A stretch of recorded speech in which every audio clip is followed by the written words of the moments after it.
Moi, mä oon Kenneth. Mä opiskelen Turun AKK:ssa lähihoitajaksi. Päädyin tähän AKK:hon, että siitä tuli niin hyvä vaikutelma, kun mä olin täällä ton opinto-ohjaajan kanssa juttelemassa. Ja tosiaankin hän etsi sitten kaikki eri vaihtoehtoja mulle, että mitä voisi sitten, mihin suuntautua, että mikä olisi se osaamisala. Ja jotenkin kaikki tuntui niin helpolta sitten, niin mä olin, että tämä on sitten mun paikka. Opettaja ja ammattitaito. Mä oon ammentanut niin paljon eri näkökulmista ja eri osa-alueilta meidän opettajista. En välttämättä haluaisi lopettaa opiskelua AKK:ssa, koska se, että täällä saa olla niin rautaisten ammattilaisten kanssa töissä.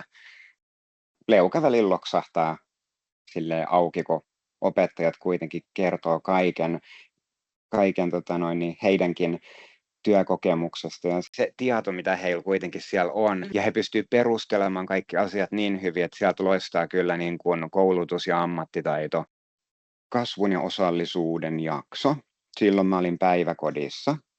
Oikein tyytyväinen olin siihen harjoitteluun, että en ole ennemmin ollut sitten taas päiväkodin kanssa missään tekemisissä, niin siitä opin tosi paljon. Hyvinvoinnin ja toimintakyvyn edistäminen.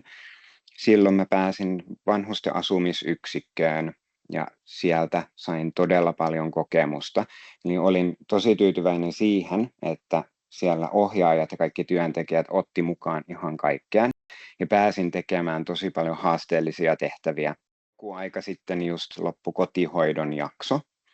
Tosiaankin pääsin sitten varhaan kotihoitoon. Tykkäsin tosi paljon. Siellä on sitten tosi vastuullisia töitä. Ja itse asiassa sinne sitten jäinkin myös tekemään viikonlopputöitä ja nyt sitten on kesätyökin siellä, kun on tämmöinen breikki koulusta kesän aikana. Suurimmaksi osa meillä on alanvaihtajia, 20-30 ihan 50 asti, että on meillä ollut melkein 60-vuotiaskin jossain ryhmässä ollut mukana. Eli ei voi sanoa, että jonkun määrätty ikäisiä olisi, vaan meitä on ihan kaikenikäisiä. Porukka on ollut mun mielestä tosi hyvä, eli semmoinen luova ilmapiiri täällä on. Mä oon tykännyt siitä erittäin paljon. Turun AKK.